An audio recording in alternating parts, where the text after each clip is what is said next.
Hi, everyone. So at this point, you have probably read The House on Mango Street, as well as the second vignette, which is Hares. If you haven't read these yet, please do so. And then I would also encourage you to fill out the chart before trying to write your own vignette, just to help you pay attention to figurative language that might have been used, that then you could sort of emulate or repeat or copy in a way and make it your own. So I just want to kind of show you on the screen some ways I went about writing my own, in case you're in the position of thinking, okay, that's great, I love what she did, but I just don't know how to go about doing this on my own. So your prompt is to write about your family in some way or your house. This one that I did focuses largely on my house, so it mimics more of the first vignette than the second one. But if I kept this going, then it would sort of morph into more of my family. So this is just, one page, just a quick look at this. So up here, I have some sentence starters. They're not miracle workers. They can just kind of help you get your thoughts moving, and then you can always come back and change things later. One thing I want you to focus on is this green highlighted area here. Cisneros does a lot with rhythm in her writing, and by the time you read all of these vignettes, you'll really get a sense of that. And she does that through figurative language, of course, but also through like kind of intermingling or intermixing longer sentences with shorter sentences. So it's kind of like powerful imagery and extended thought in the longer sentences. And then sometimes the short sentences are just sort of like a break from that, sort of like a beat.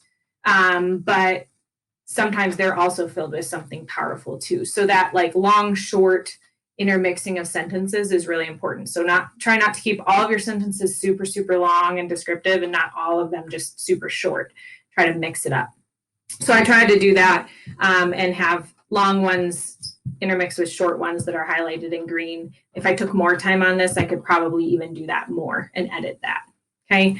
Also notice the pink and the blue are different types of figurative language. And I actually added them later after I was sort of drafting it, and I realized I didn't have a lot of figurative language.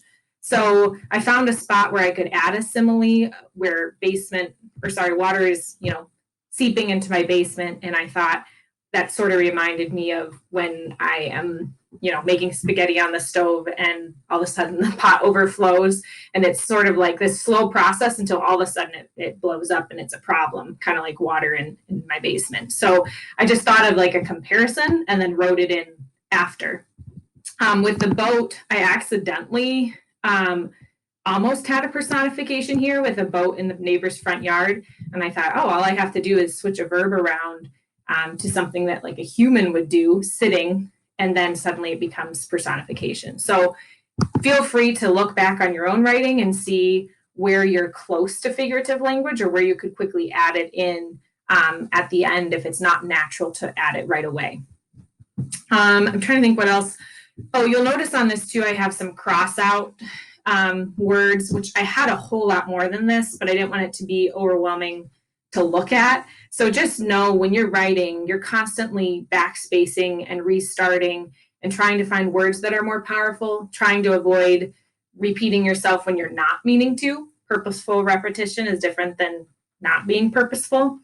And so you'll notice sometimes like comforting here, I took out because I had used comforting above. And right here, I took out shabby and replaced it with a more powerful description, the concrete pillar that flakes layers of paint.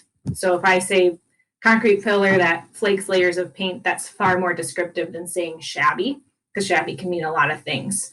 So that's just some of what I did. So read over this if you want an idea. It's just about my own house and sort of how I view it, while purposely sort of weaving in these characteristics that Cisneros uses in her two vignettes that you read today. Okay, so take a look at that and let us know if you have questions or need help on anything.